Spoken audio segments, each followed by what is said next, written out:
In the previous part, we looked at the movement of Lee Harvey Oswald immediately after the shootings in downtown Dallas. If you haven't already watched that part, please go watch that first.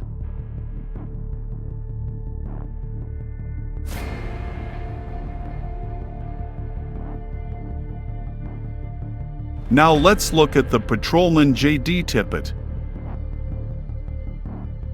The strangeness of Tippit's actions on November 22, 1963 appears to have begun even before the shots rang out in downtown Dallas. Tippit, whose normal area of patrol was in Cedar Crest, patrol area number 78, was apparently called to a supermarket in the 4100 block of Bonneview Road. The Hodges supermarket manager had caught a woman shoplifter and had called police. It was Tippit who responded to that location at about noon. The manager knew Tippit because Tippit routinely came to the market on calls for shoplifters. Tippit placed the woman in his squad car and left. However, Tippit appears not to have brought the shoplifting suspect back to his nearby base of operations. No record of the woman's arrest or information on who she was, or what happened to her, has ever surfaced. 12:40 p.m. The DPD Channel 1 dispatcher reports a shooting in the downtown area involving the president. The dispatcher next orders all downtown area squads to Dealey Plaza. By 12:44, a general description of the suspect, slender white male, 5 feet 10 inches and 160 pounds, is broadcast over both channels 1 and 2. 12:45 p.m. Murray Jackson, the dispatcher, asks Tippit to report his location. Tippit replies, according to police radio logs, that he is about Keast and Bonneview, which is still within Tippit's regular patrol district down in Cedar Crest. However, this may not have been the case. Tippit will instead be seen sitting inside his squad car parked at the Gloco gas station, strategically situated in northernmost Oak Cliff, next to the Houston Street Viaduct. The viaduct connects downtown Dallas and Dealey Plaza to Oswald's neighborhood in Oak Cliff, some 5 miles north of Tippit's reported position. Photographer Al Vogtland and his wife Lou, who knew the officer, say they waved at Tippit, who waved back at them.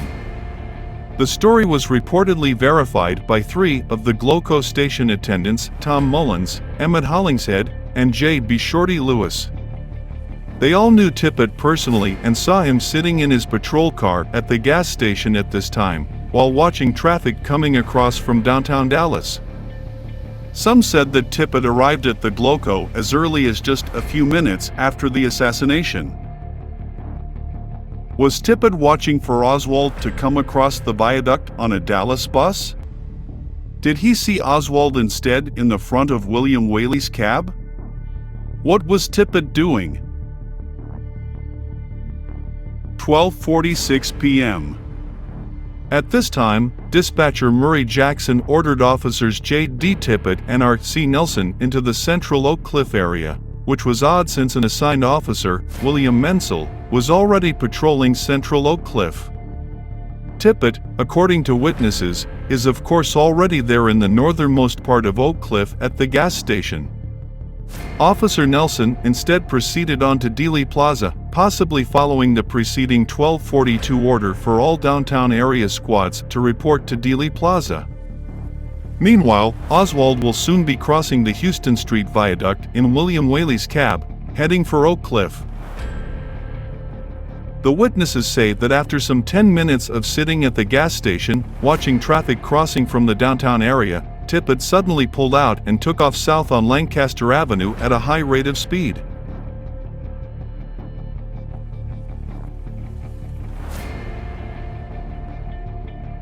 After 1 p.m., employees of the Top 10 Records store, located a block and a half west of the Texas Theater on Jefferson Boulevard, claim that Tippit parked his squad car on Bishop Street adjacent to the record store and came in hurriedly while asking to use the phone. A Dallas Morning News reporter interviewed former Top 10 Records clerk Louis Cortines in 1981. Cortines recalled that Tippit said nothing over the phone, apparently not getting an answer. He stood there long enough for it to ring 7 or 8 times. Tippit hung up the phone and walked off fast. He was upset or worried about something. 1:05 p.m. Officer Tippit, now sitting once again in his patrol car outside the Top 10 Records store, suddenly hears his police radio crackle to life. There has been a reported fight and possible stabbing at the corner of 10th and Marcellus Street, several blocks east of where his patrol car now sits, near the corner of West Jefferson Boulevard and Bishop Avenue. A man had supposedly been stabbed and thrown into the back of a blue car which drove away from the scene. Tippit puts car into gear and moves out in a big hurry. The employees at Top 10 watch through their front window as Tippit's car goes charging through the intersection and races north up to Sunset Street, where Tippit blows through the stop sign and disappears from view.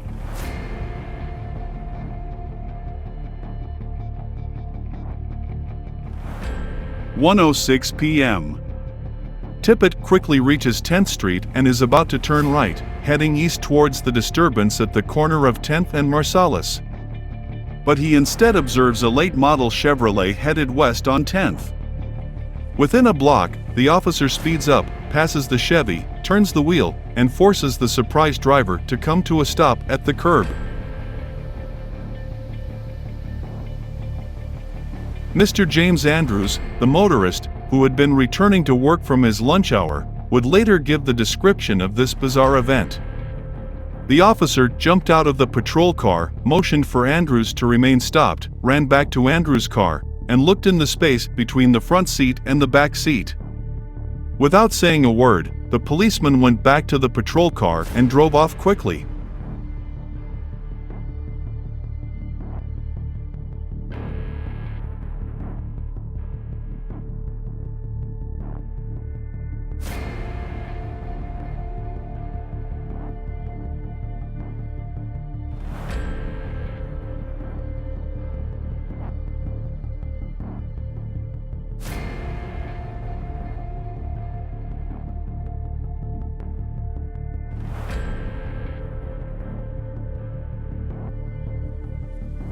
Now, of course, there were witnesses. One of the prime witnesses was Mrs. Helen Markham. Mrs. Helen Markham was the only witness who claimed to have actually seen Lee Oswald shoot and kill Officer Tippit. Markham was hurrying to catch a bus downtown to her waitressing job when she, according to her version of events, came upon the scene of Oswald shooting Tippit from across the hood of Tippit's patrol car. The problem with Markham's eyewitness testimony is that she maintained she saw many things that no other witnesses saw, things that not only did not happen, but that could not have happened. She claimed that she saw the man pull out a pistol and shoot Officer Tippit in the wink of your eye. The gunman then turned and began walking west back to where he had come from. As he was reaching the corner of 10th and Patton again, he looked across the intersection and saw Mrs. Markham. Their eyes locked.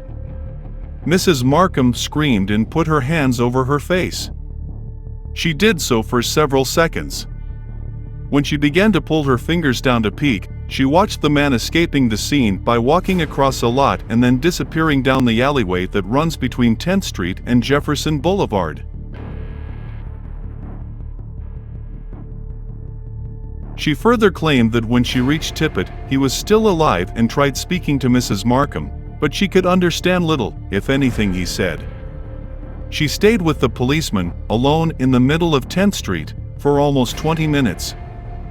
Then some people finally came by, and eventually some police too, and then the ambulance. She spoke with the officer until they loaded him into the ambulance and left for the hospital.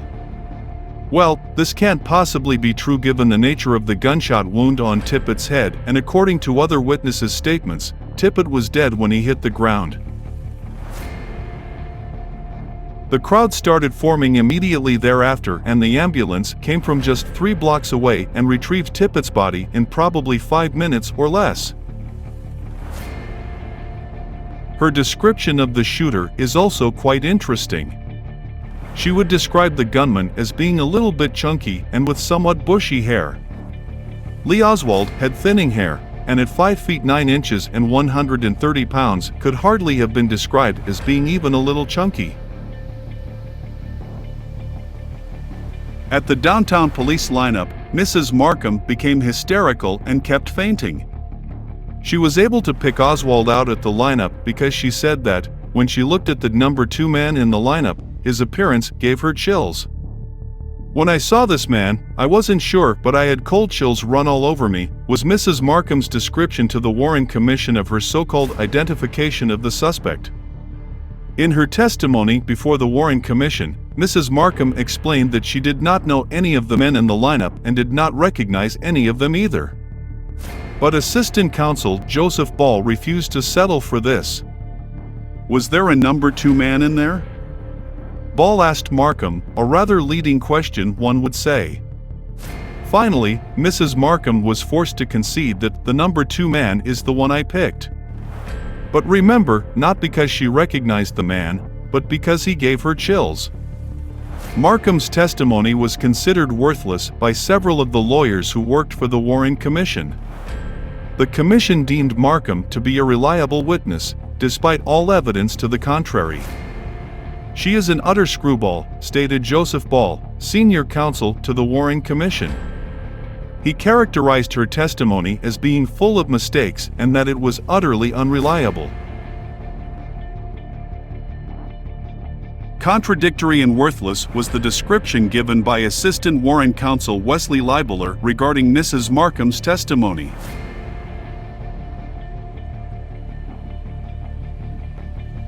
Taxi driver Bill Scoggins. William Bill Scoggins was seated in his cab on Patton Street. He was facing the intersection with 10th Street. Scoggins was eating his lunch when gunshots suddenly rang out. Scoggins, startled, looked up in time to see the officer Tippit fall to the ground. Soon after, the shooter, brandishing a pistol, began walking in the direction of the Scoggins cab. Scoggins exited his cab, thought about running away, but immediately realized he would be in the open and could not outrun any bullets. Instead, he opted to hide behind the driver's side fender of his cab. He saw the shooter cut across the lawn on the corner property, squeezing through the bushes and stepping out onto the sidewalk very near the cab. Scoggins heard the man mumble something like "poor dumb cop." He was afraid the gunman might try to steal the cab, but instead the young man proceeded on foot on Patton towards Jefferson Boulevard, crossing Patton at mid-block. At the next day, Mr. Scoggins picked Oswald at a police lineup as the individual he had briefly seen emerging from the bushes. However, fellow car driver William Whaley, who had driven Oswald from downtown Dallas to Oak Cliff the previous day, also attended the same lineup as Scoggins. Mr. Whaley made the following cogent observation regarding the nature of that DPD lineup. He testified before the Warren Commission that, "You could have picked him out without identifying him by just listening to him, because he was bawling out the policemen, telling them it wasn't right to put him in line with these teenagers. He showed no respect for the policemen, he told them what he thought about them. They knew what they were doing and they were trying to railroad him and he wanted his lawyer." Oswald, of course, had a visibly damaged eye, the result of his encounter with the DPD. Oswald was also asked to state his name and to tell where he worked. By Saturday, when Mr. Scoggins participated in this particular lineup, every functioning adult in Dallas and across the USA knew that the lead suspect in the assassination of JFK and the murder of Officer Tippit was a young man named Lee Harvey Oswald who worked at the Texas School Book Depository.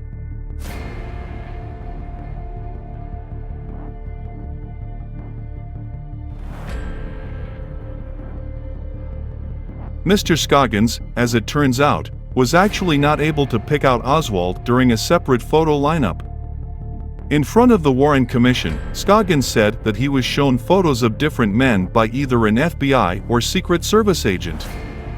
He testified that he picked the wrong one and they told him the other one was Oswald.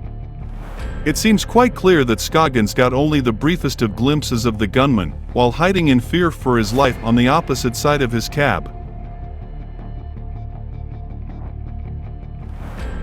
William Whaley, within 2 years of his Warren Commission testimony, would become the first Dallas taxi driver since 1937, while on duty, to fall victim to a fatal traffic accident.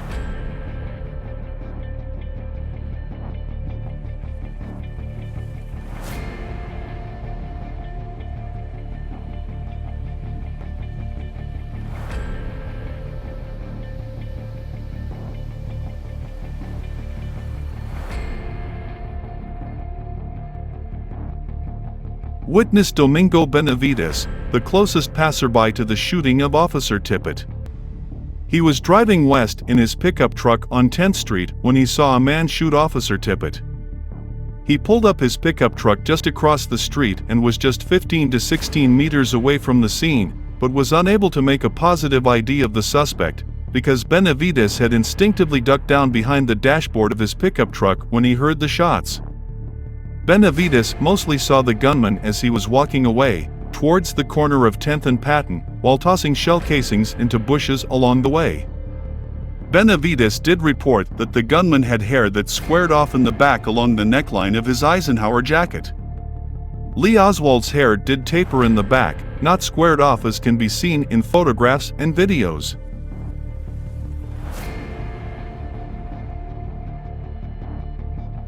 Jack Tatum.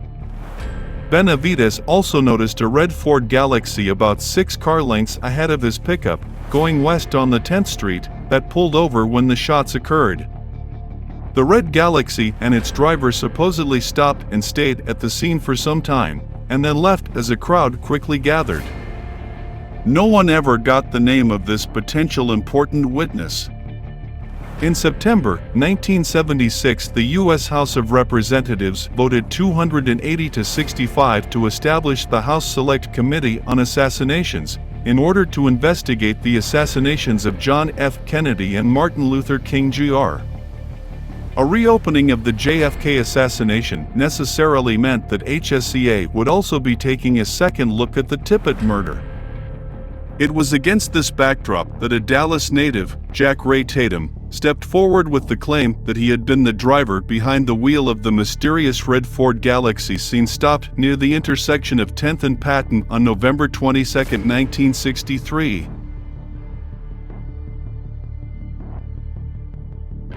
In a filmed interview with the PBS television show, Frontline in 2003, Mr. Tatum recreated his alleged experience on that fateful day in Dallas.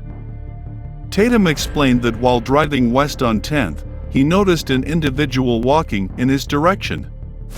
A Dallas police car was just pulling over to the curb. As Tatum drove west towards them, he noticed the young man leaning over and talking to the officer. The man had both hands in the pockets of his light-colored jacket. Tatum continued on to the intersection of 10th and Patton. As he was about in the middle of that intersection, he heard 3, maybe 4 shots. Tatum continued through the intersection and then stopped.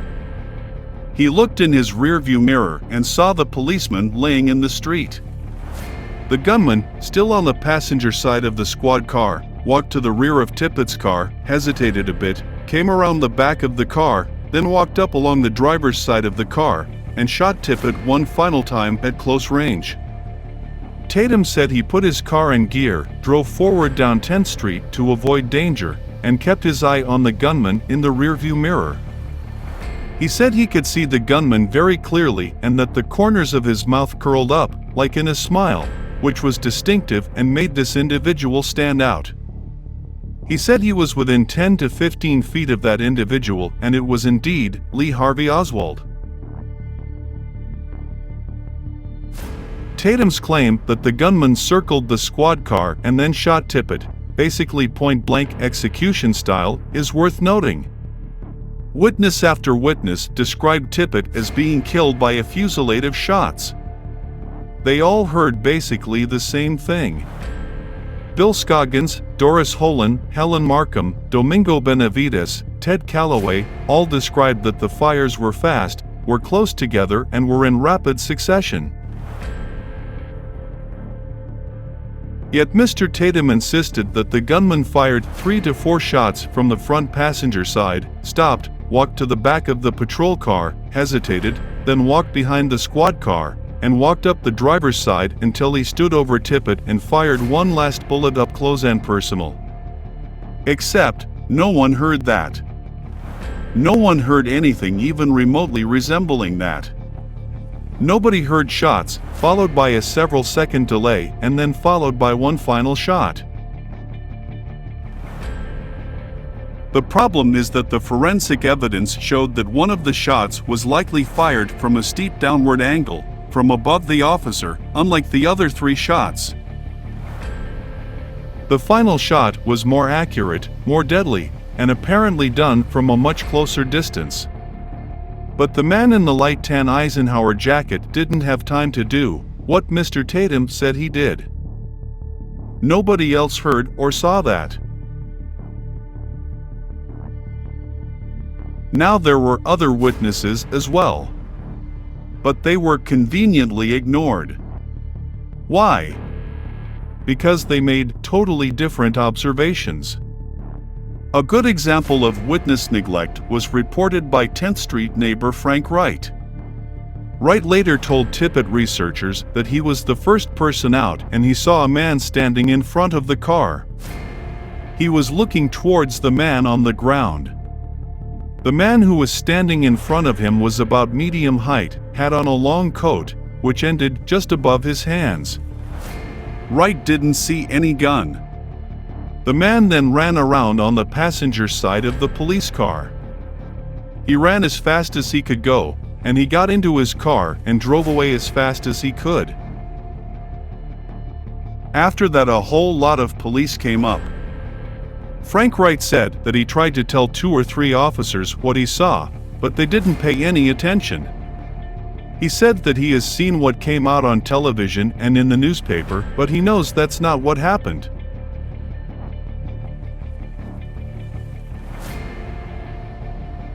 Aquila Clemens, a caregiver who worked on 10th Street, was not simply ignored the same way as was Mr. Wright. Clemens, who saw 2 suspicious persons escape the Tippit murder scene in different directions, told investigator Mark Lane, during a taped interview, that a man she suspected was a Dallas detective or policeman visited her home on or about 24th of November '63. He was carrying a sidearm. Mrs. Clemens reported that the visitor warned her it'd be best if she didn't say anything because she might get hurt.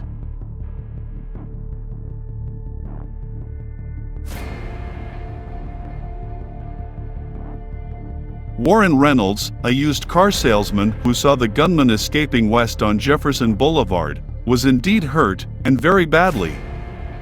Reynolds told news reporters the afternoon of the assassination that he had seen the fleeing gunman, but was simply too far away to have made a positive identification. The FBI finally got around to interviewing Reynolds in January 1964, at which time the witness reiterated his original story that he had been located across Jefferson Boulevard and was simply too far from the gunman to have made a positive identification. 2 nights later, someone sneaked into Reynolds' place of business, hid in the basement, and shot Mr. Reynolds in the head with a .22 caliber rifle. Miraculously, Reynolds survived. However, he made such a dramatic recovery that he now found his eyesight had improved and he was able to identify Oswald after all.